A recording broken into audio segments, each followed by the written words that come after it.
the Honorable Jeanette's question, which relates also to one that had been asked by the majority leader about the 2 to 3 years, which because they are kind of the same, because I'm the third minister. First of all, of course, is to say that I've been happy to serve, no matter how the period, you're happy to serve, because the idea is to make a difference. And sometimes it is not how the length of time that you do a job in, it is what you put into the time that you have got that you can make a difference in.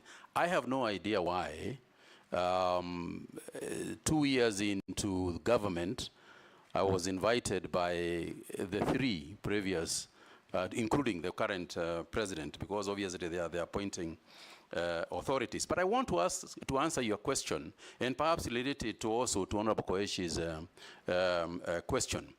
You asked me whether I know what I'm getting myself into. And from the questions that you have heard from Honorable Koesh, yes, I can relate to your question and what you are asking regarding the prices and so on.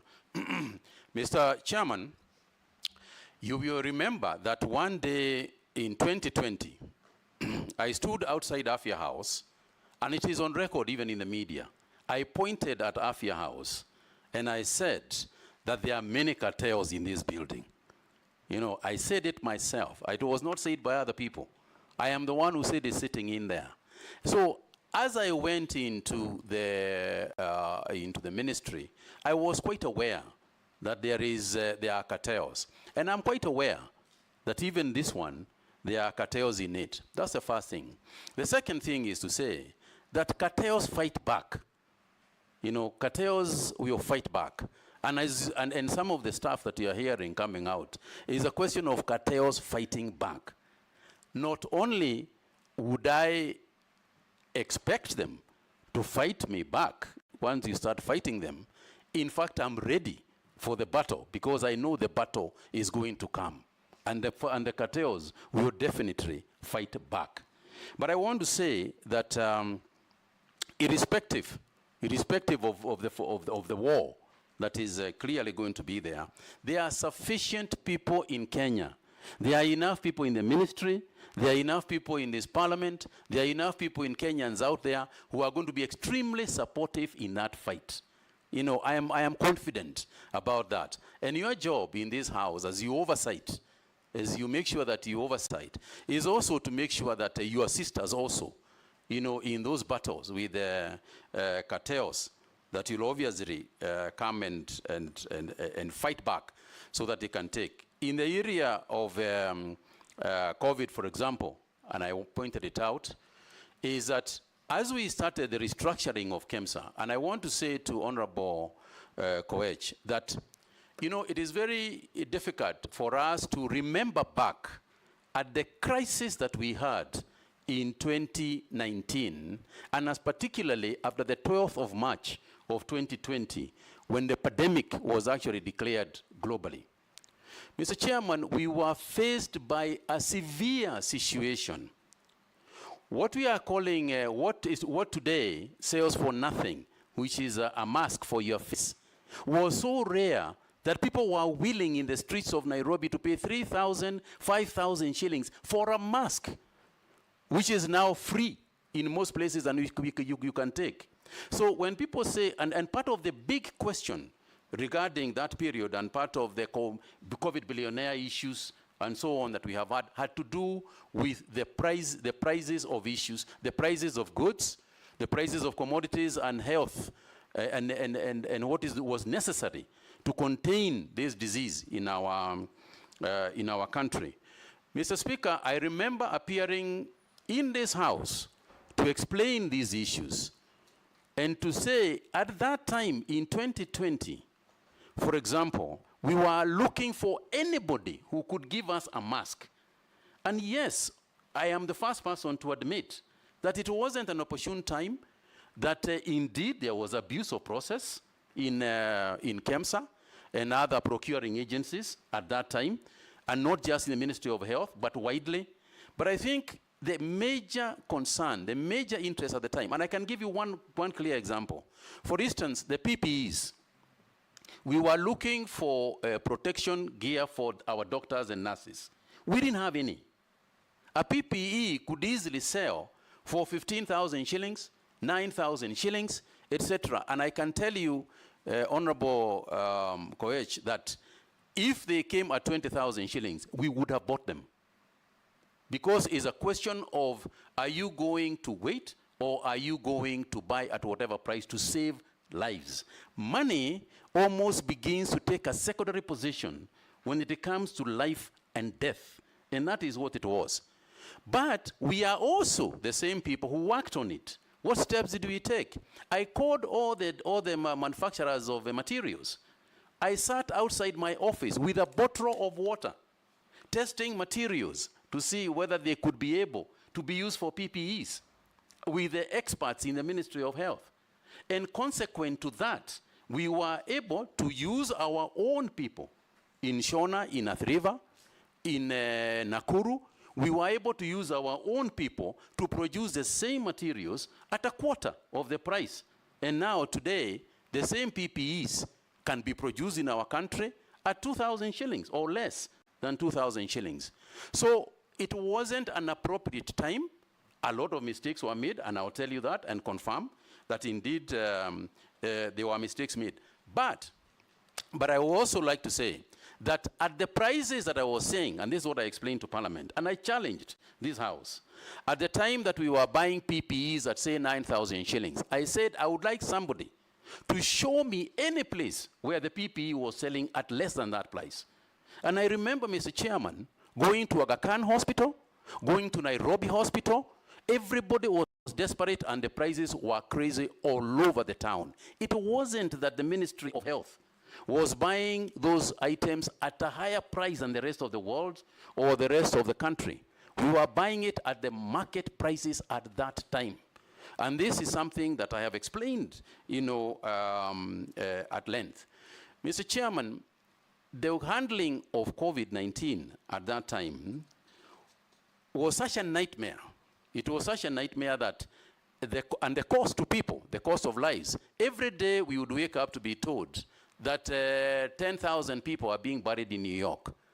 The Italian government has given up and surrendered, that everybody is dying. In South America, people are being dragged out of houses and being burnt outside, they are cremated outside their own houses. So it wasn't a time that people were making very, very rational decisions. It was a desperate period, but we did what we had to do. And Kenya, by the way, is one of the countries that got praised because of the work that they did. And Mr. Chairman, I will say this. I am prepared to do, I take responsibility, and I did, and I said everything that happened that was not correct in my ministry, and throughout that COVID period, we must take responsibility because it was there. The negatives, I take responsibility.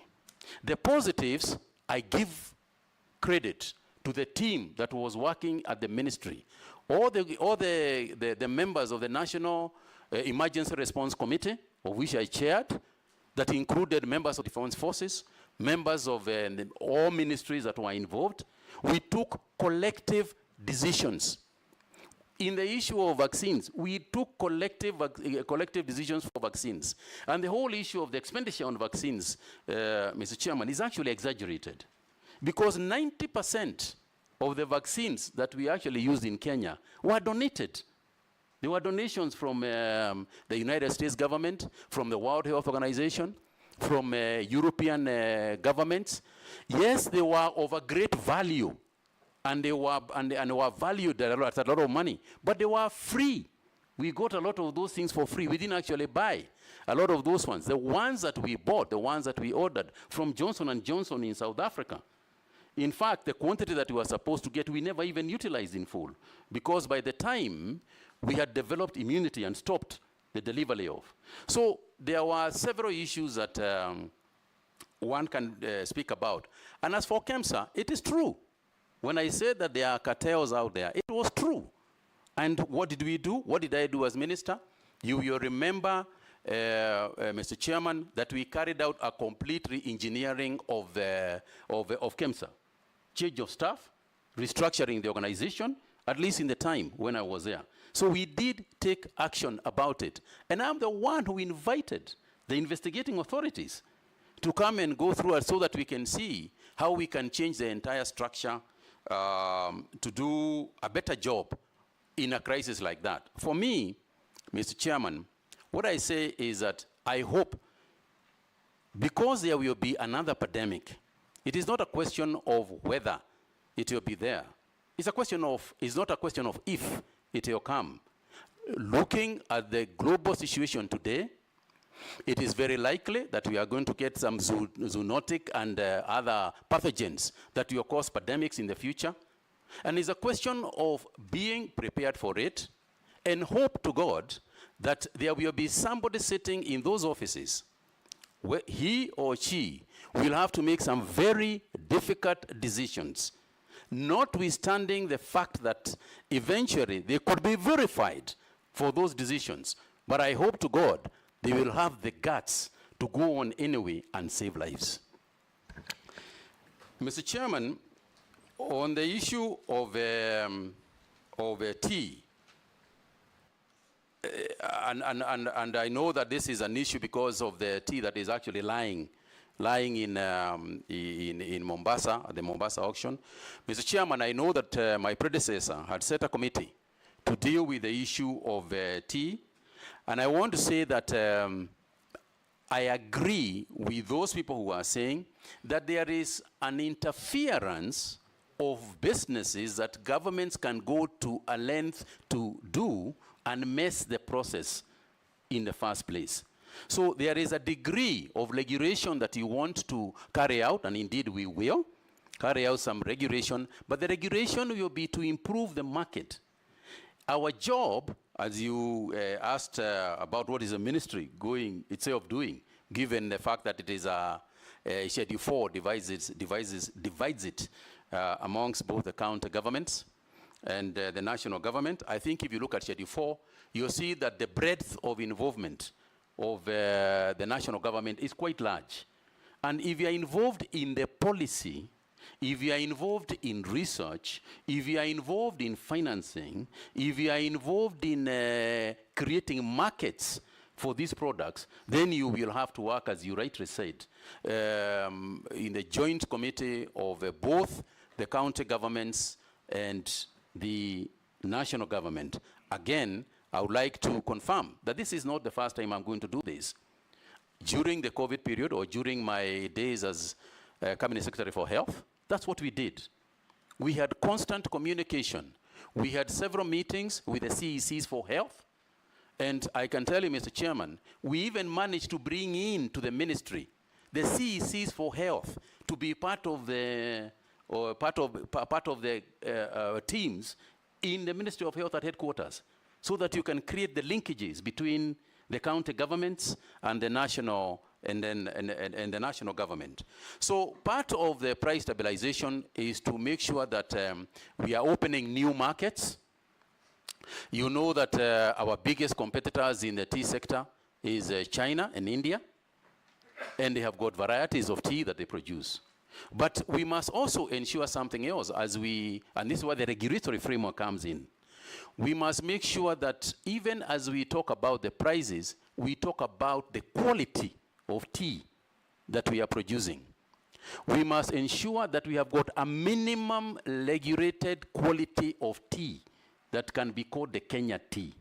Because unless we do that, our tea is famous all over the world because of quality, not because of the quantity. So we must ensure that we preserve and secure the quality of our tea as much as we can, even as we open new markets for it. Mr. Chairman, yeah, sorry. No, touch on overemphasis on crops as opposed to livestock. I was getting there, Mr. Chairman. And then climate change. Yeah. So that we go to other questions. I was getting there, Mr. Chairman. I think the honorable member said